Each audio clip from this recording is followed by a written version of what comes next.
sweet to be here, and really sweet to see those of you I can see when I shield my eyes like this. I can see all the way to the back of the room, and it's very, very impressive. I don't know if you've captured in your own mind how many people are in this room, but it is staggering. And we've already seen from the people who've been presenting since it started, that this is a kind of deep encounter with our own humanity, and how many different ways there are to actually articulate it, and to articulate it so that it's not just talk, but it goes in some sense straight into the heart.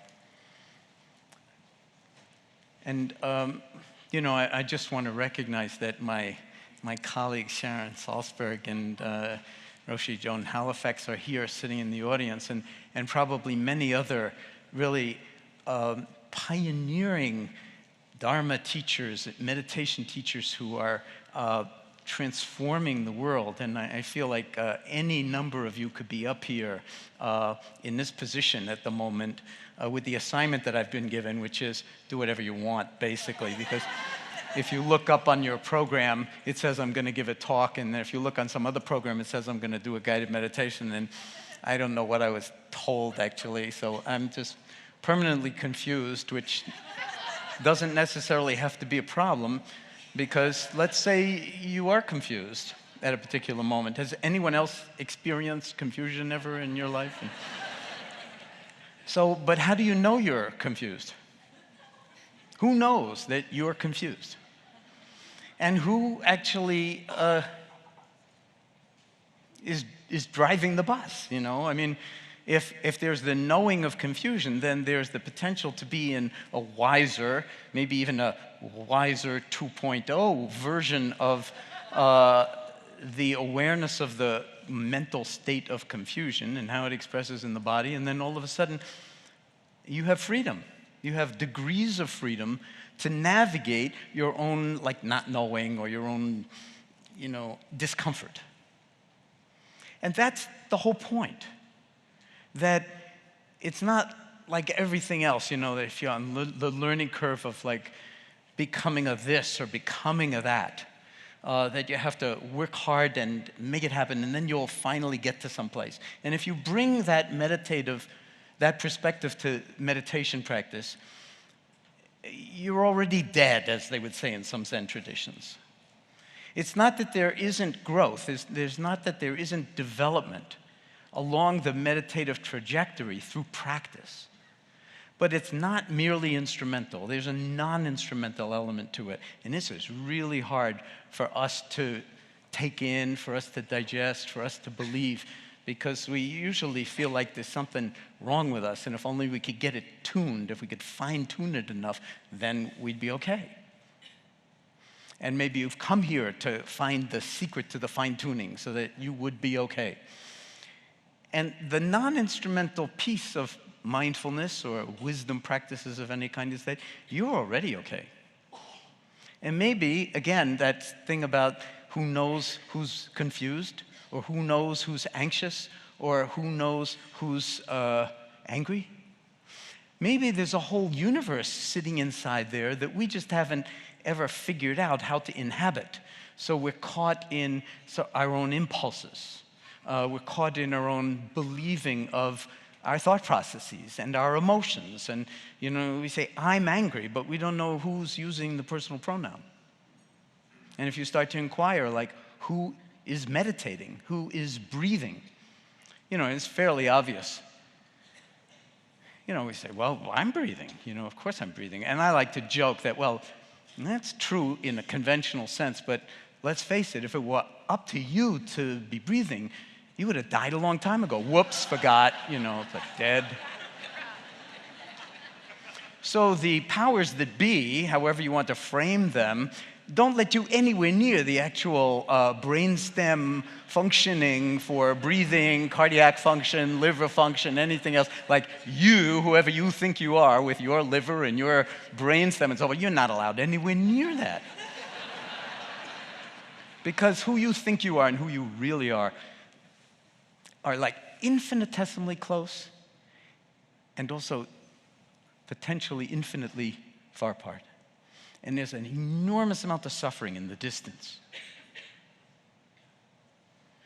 And so what meditation really is, at least the way we teach it in what's called mindfulness-based stress reduction, and that is really an attempt to bring deep wisdom from many, many different traditions, but mindfulness is often spoken of as the heart of Buddhist meditation. And there can be lots of disputes about whether my working definition, operational definition of mindfulness is orthodox or not, or if it's a renegade definition, or if it's going to set the world and Buddhism back 3,000 years or whatever.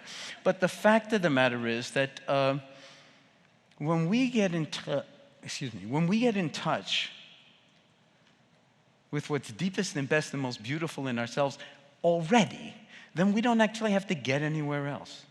And in the Heart Sutra, which is, the fundamental teaching of the Mahayana Buddhist traditions, the Zen traditions, Chan in China, and Zen in Japan, and Son in Korea, the core teaching is that there's no place to go, nothing to do, and nothing to attain.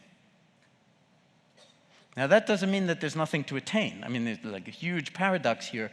But if you're trying to attain something, if you're using the instrumental without the non-instrumental, then knowing that it's already here, that you're already whole, that there literally and metaphorically is no place to go, nothing to do, and nothing to attain. Because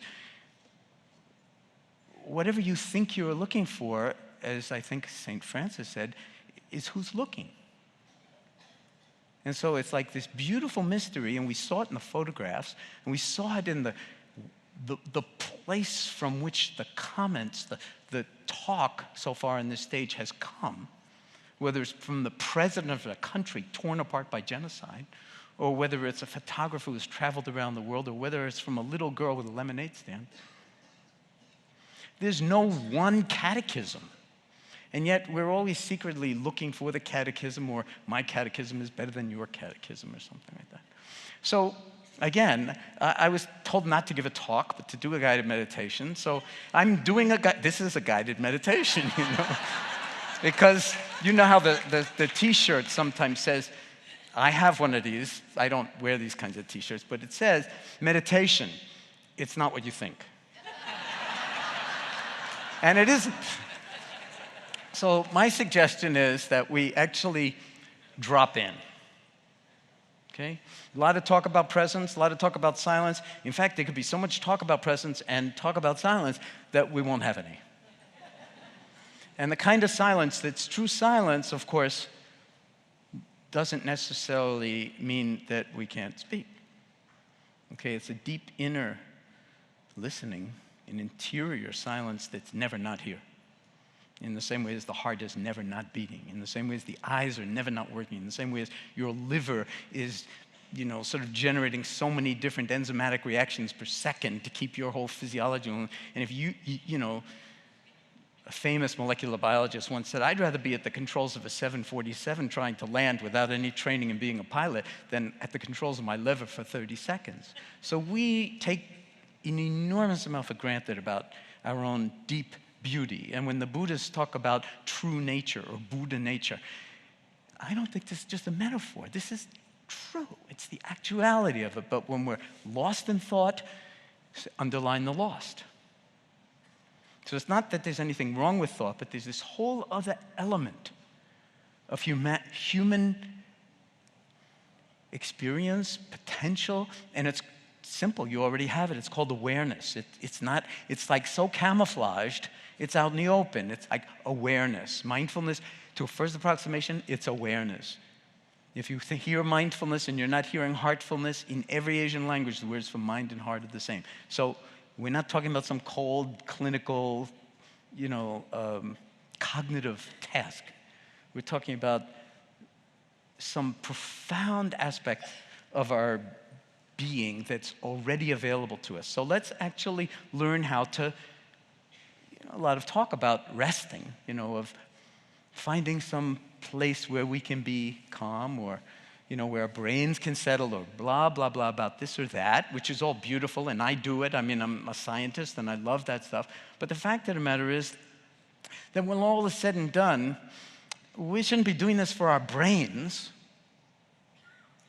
and not necessarily even so that we will age gracefully.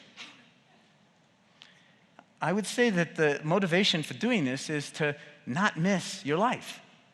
And you only have the conceit is, well, we got a long time. I've got 9 minutes and 36 seconds and counting. But the fact of the matter is that, when push comes to shove, we only have this moment. If we miss this moment, it's a moment of life. If you miss the look in your children's eyes or your grandchildren's eyes, or the opportunity to put down the newspaper and be awake for this moment, even though it's not the best moment, your mind tells you it could be better if blah, blah, blah. No, this is the best moment of your life. There's a wonderful Chinese poem by Wu Men that goes, if your mind is not clouded by unnecessary things, this is the best moment of your life. So let's actually enjoy it, okay? And I will sit down.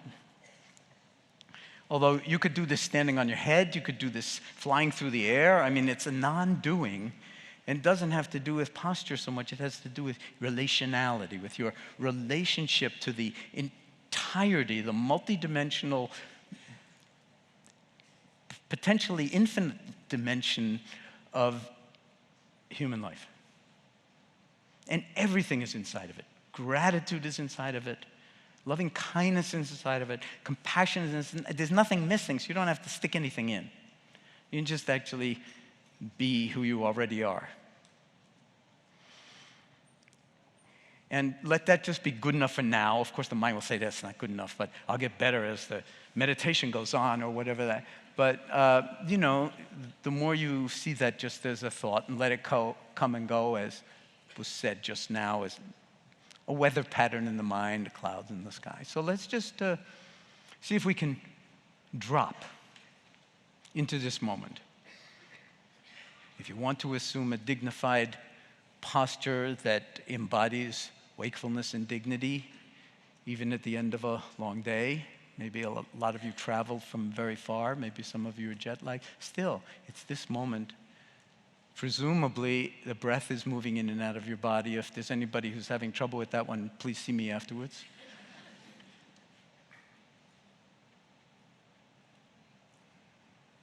And let's see if we can just be here. And rest in an awareness that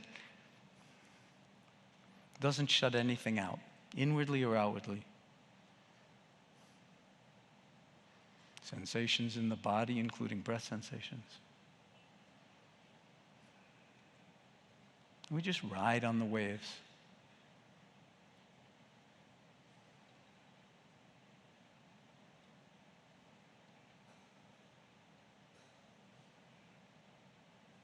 Or sounds or thoughts, or any kind of emotional currents. We're putting the welcome mat out for absolutely everything. Everything that you're carrying, which is the root meaning of the word to suffer, everything that you're carrying, you can just put the welcome mat out and rest in just the being, the knowing of whatever's arising, lingering, passing, without judging it, without pushing it away, without preferring or noticing how much you judge and prefer or push away.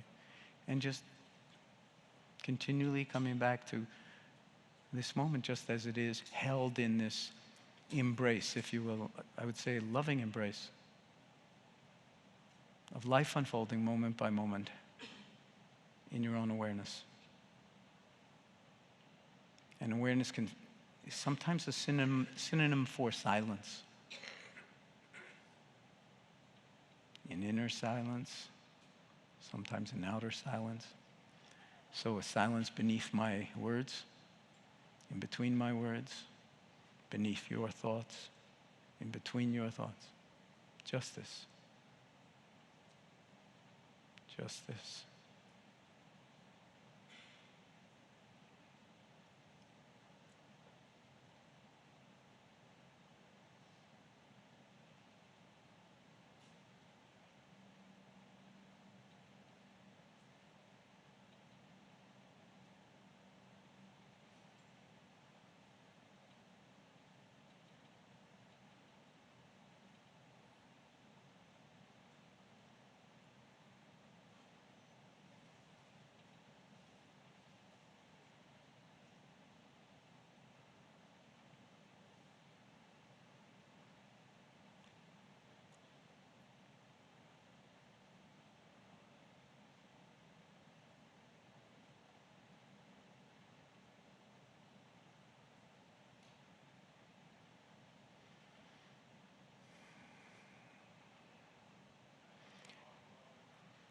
Now, for those of you who are new to formal meditation practice,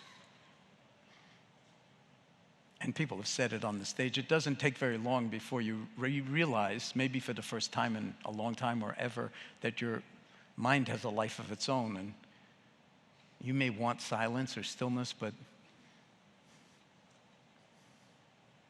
it feels anything but silent or still or calm or happy inside. And the message is that's okay.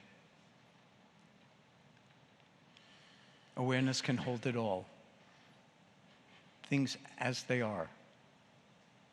Pleasant, unpleasant, neither pleasant nor unpleasant, neutral, boring, anxious, awe-inspiring, and just allowing it all to just come and go in the embrace of your own awareness.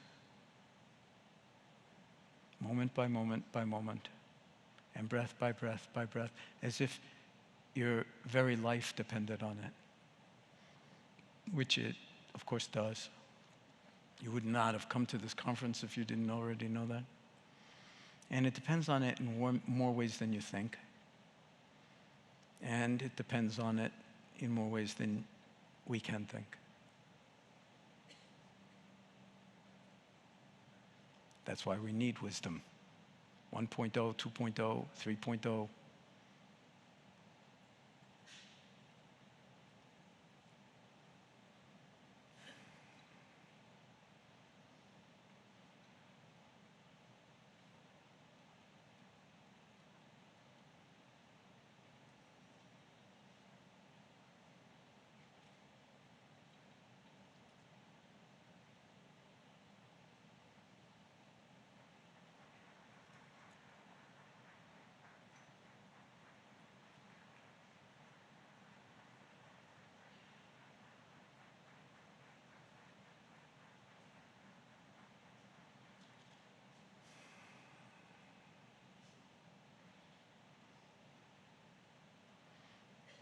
Now, if your eyes have been closed, mindfully, while you maintain moment-to-moment awareness, seeing if you can just allow your eyes to open and just drink in whatever's coming through the eyes is just one part of the entire world of the senses. And just maintaining a seamless continuity in the awareness sing.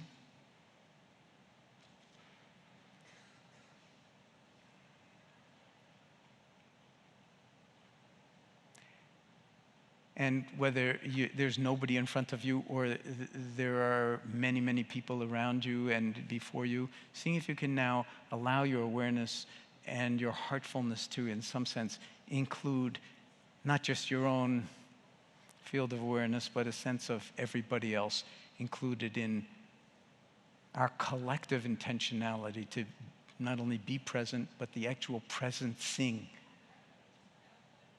are showing up in this moment together. Because we are not isolated monads, and we all share in a certain common aspiration, or we would not be here. And so as the conference unfolds, please remember, keep in mind, whether you know this or not, always bears reminding ourselves that the real meditation practice isn't sitting like a statue of a Buddha in the British Museum or standing on your head or some elaborate pretzel pose. The real meditation practice is how we live our lives from moment to moment. And there's never a time, except perhaps for perhaps deep sleep, where we can't bring awareness to the domain of whatever it is that's going on, and with all the doing that we're doing, wrap the doing in being. And it will modulate and modify the doing as per what has been already shown by the science, and guide us in an ongoing cultivation of certain kinds of muscles that we very often didn't even know we were born with, and bring us back to the full dimensionality of what it means to be human, maybe for the first time. And the realization and the embodiment and actualization of that in how we actually conduct ourselves. And this conference is a perfect place, a perfect laboratory for us to do that in relationship with each other, moment by moment by moment, breath by breath by breath, mind moment by mind moment as we get distracted and then whatever. I notice that by the clock, I'm getting more time as I speak, which is really beautiful. I think I've bottomed out at 0, and now I'm coming up on the other direction. And I'm just getting warmed up. So I think that means that if I don't end this quickly, some hook is going to come out and drag me off the stage. So I just want to say that ordinarily at the end of a meditation, we could ring some bells or hit a gong or a clapper or whatever, but in the spirit of the meditation never ending. Thank you.